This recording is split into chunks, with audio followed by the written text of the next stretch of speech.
कोशिका के बारे में अध्ययन करेंगे कि कोशिका क्या होती है, कोशिका किसे कहते हैं। तो कोशिका क्या होता है? कोशिका जीवन की आधारभूत संरचना एवं क्रियात्मक इकाई है। जीवन की आधारभूत संरचना एवं क्रियात्मक इकाई है। इसमें जीवन के सभी कार्य होते हैं। तो इसका परिभाषा हम लिखते हैं। कोशिका जीवन की, कोशिका किसे कहते हैं? कोशिका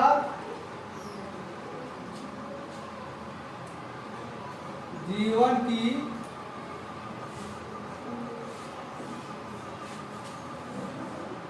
आधारभूत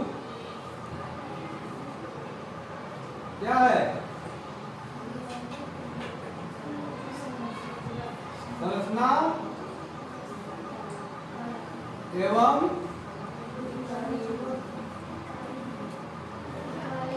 क्रियात्मक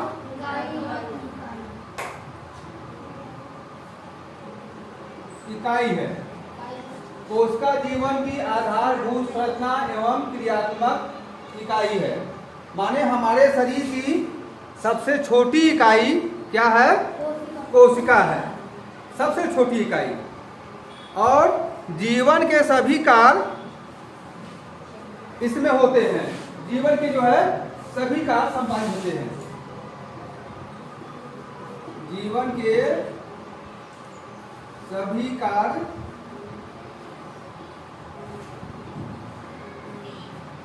संपादित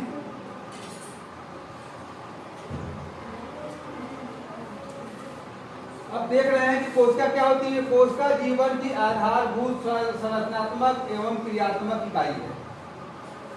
आधारभूत संरचनात्मक एवं क्रियात्मक इकाई, हमारे जीवन की जो भी क्रियाएं हैं वो सबसे छोटी इकाई जो है क्या होता है? कोशिका होती है। इसमें जीवन के सभी कार्य संपादित होते हैं। इस कोशिका के अंदर ही सारे कार्य संपादित सिद्ध होते हैं। अब ये कोशिका की खोज किसने किया? कोशिका की खोज, कोशिका के खोज रॉबर्ट हुक ने किया था। किसने किया? रॉबर्ट हुक ने कोशिका की खोज किसने किया? रॉबर्ट हुक ने 1665 ईस्वी में किया था। अब आपके परीक्षा में आ जाएगा कि कोशिका की खोज किसने किया था, कोशिका की संरचना का खोज किसने किया था। सर्वप्रथम तो हम बता देंगे कि रॉबर्ट हुक ने कोशिका की खोज सबसे पहले अपने माइक्रोस्कोप से 1665 ईस्वी में किया था। अब हम चर्चा करते हैं कि सबसे बड़ी कोशिका कौन सी है। तो सबसे बड़ी कोशिका, अगर आपसे पूछ दिया जाए कि सबसे बड़ी कोशिका क्या है, तो सबसे बड़ी कोशिका क्या होती है? सबसे बड़ी कोशिका शुतुरमुर्ग का अंडा होता है, ठीक ना? शुतुरमुर्ग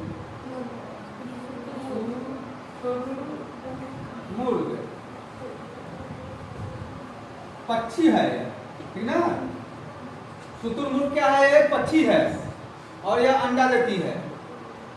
शुतुरमुर्ग पक्षी का क्या है? अंडा। सबसे बड़ी कोशिका शुतुरमुर्ग पक्षी का अंडा है। इस पक्षी का अंडा लगभग 1 किलो 300 ग्राम से 1 किलो 600 ग्राम तक होता है। मतलब टोटल मुख्य रूप से इसको कह सकते हैं कि लगभग 1.5 किलो। इस अंडे का जो शुतुरमुर्ग का अंडा होता है उसका वजन लगभग 1.5 किलो होता है। अब हमारे परीक्षा में आ जाएगा कि सबसे बड़ी कोशिका कौन सी है, तो आप लोग बता दोगे कि शुतुरमुर्ग का अंडा। यदि हमारे परीक्षा में फिर सबसे बड़ा तो जाने कि शुतुरमुर्ग का अंडा होता है। अगर पूछ दिया जाए कि सबसे बड़ी, तो शुतुरमुर्ग को बता दिए। अब सबसे छोटी कोशिका किसकी होती है, या सबसे छोटी कोशिका कौन सी है, तो सबसे छोटी कोशिका आप बताएंगे कि सबसे छोटी कोशिका माइक्रोप्लाज्म नामक जीव में पाया जाता है। सबसे छोटी कोशिका किसमें पाई जाती है, माइक्रोप्लाज्म। अब सबसे छोटी कोशिका,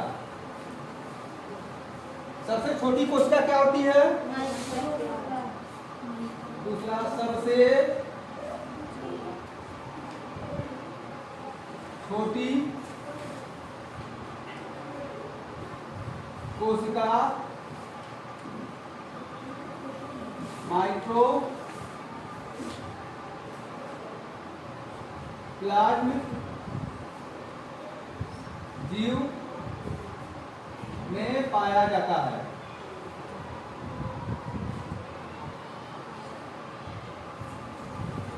सबसे छोटी कोशिका माइक्रोप्लाज्म जीव में पाया जाता है। माइको है, माइको, जो माइक नहीं तो उसी समझ लेना, माइक से लगा लें कि माइक वाला सबसे छोटा होता है, ठीक ना। तो माइक्रोप्लाज्म सबसे छोटी कोशिका माइक्रोप्लाज्म जीव पाया जाता है। और सबसे बड़ी कोशिका शुतुरमुर्ग का अंडा। शुतुरमुर्ग जो पक्षी है उसका अंडा होता है, वह सबसे बड़ा हमारा कोशिका है। सबसे बड़ा अंडा शुतुरमुर्ग का अंडा है, वो सबसे बड़ी कोशिका है। शुतुरमुर्ग जानते हो कितना वजन होता है, 1.5 कुंटल का शुतुरमुर्ग होता है। 1.5 कुंटल का पक्षी जो है 1.5 कुंटल पे बैठ भी सकते हैं, इतना वजन होता है। तो उसका अंडा जो है सबसे बड़ा कोशिका है। और सबसे छोटा, सबसे छोटी कोशिका माइक्रोप्लाज्म जीव में पाया जाता है। सबसे बड़ा हो गया, सबसे छोटा हो गया। अब हम सबसे लंबी कोशिका किसकी होती है, तो सबसे लंबी कोशिका तंत्रिका कोशिका होती है। सबसे लंबी कोशिका, सबसे लंबी कोशिका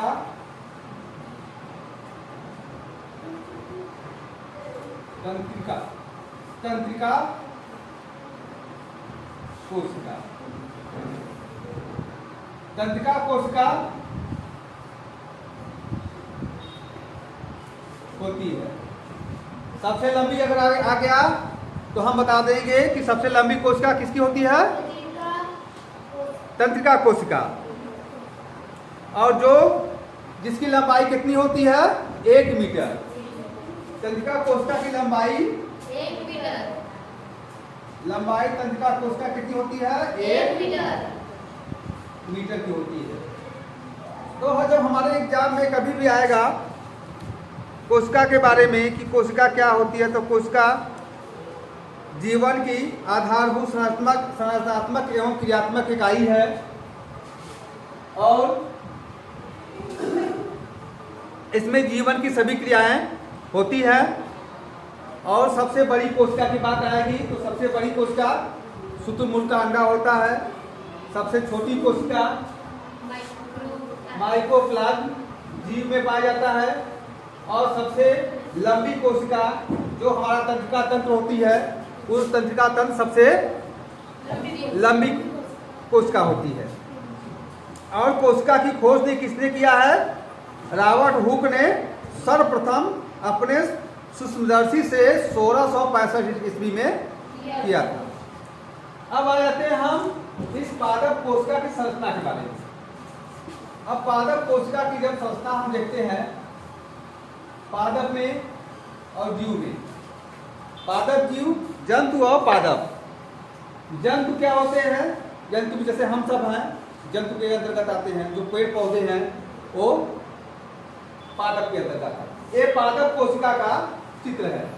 पादप कोशिका की संरचनाएं, तो पादप कोशिका की संरचना होती है, इसको हम मुख्य रूप से 3 भागों में बांट देते हैं। इसके मुख्य रूप से 3 भाग होते हैं। पहला क्या होता है, जो ये सेल वॉल होता है, भित्ति जिसको कहते हैं, कोशिका भित्ति। ये जो कोशिका भित्ति है, पहला कोशिका भित्ति, ये जो पार्ट है इसको हम ले लेते हैं। पहले कोशिका भित्ति के अंतर्गत आता है, कोशिका भित्ति होता है एक भाग। दूसरे भाग के अंतर्गत हम कोशिका द्रव्य, जो एक कोशिका द्रव्य है, इसका अध्ययन करते हैं।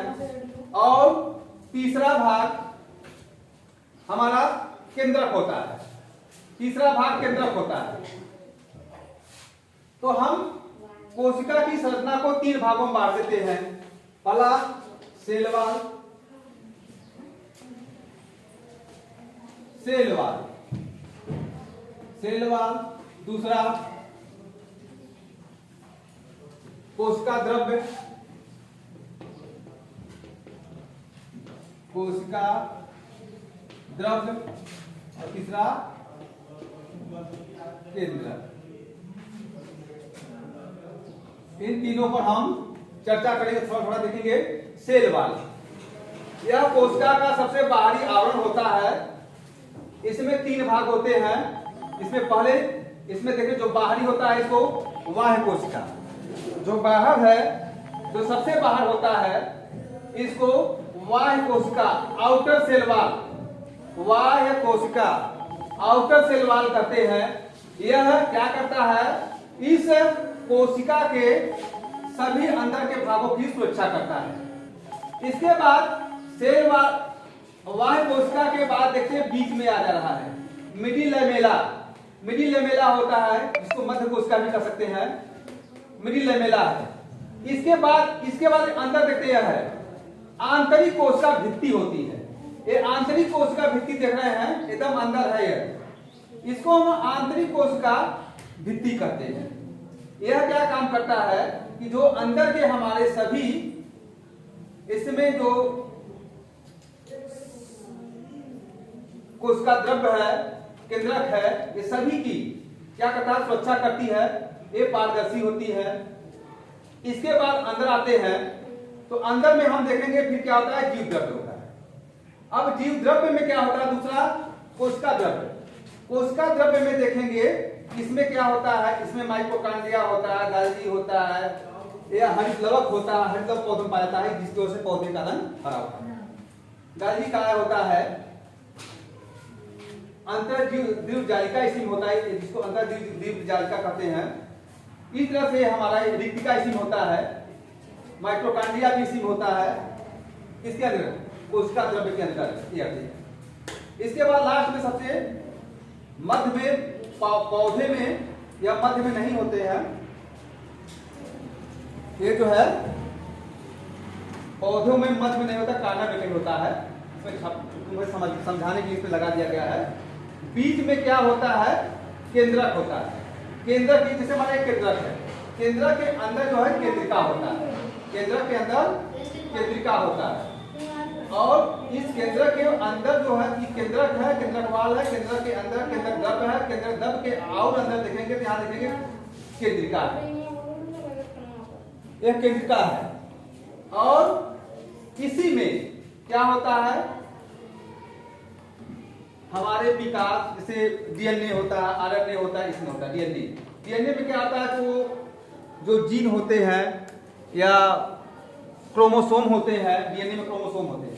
एक क्रोमोसोम क्या होता है कि उस क्रोमोसोम में क्या होता है कि उसमें माता पिता का जो गुण होता है, उस क्रोमोसोम का पूरा गुण क्रोमोसोम ले लेता है माता पिता का, जो एक संतान से दूसरे संतान में जाता है। तो इस प्रकार से जब हमारा चित्र बनाने का आएगा तो इस तरह से हम बना लेंगे। और कोशिका क्या है, कोशिका की खोज किसने किया है, कब किया है, सबसे बड़ा कोशिका क्या है, शुतुरमुर्ग का अंडा, सबसे छोटी कोशिका क्या है,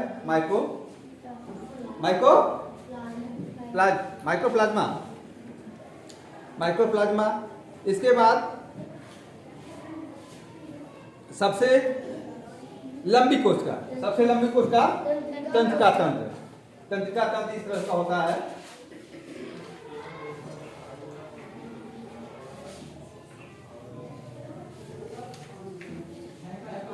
इस तरह से तंत्रिका तंत्र केंद्रक होता है, इस तरह से, जिसकी लंबाई कितना होता है, लगभग 1 मीटर। अब यहाँ कंफ्यूज मत नहीं करना है हमें कि सबसे लंबा और सबसे बड़ा में।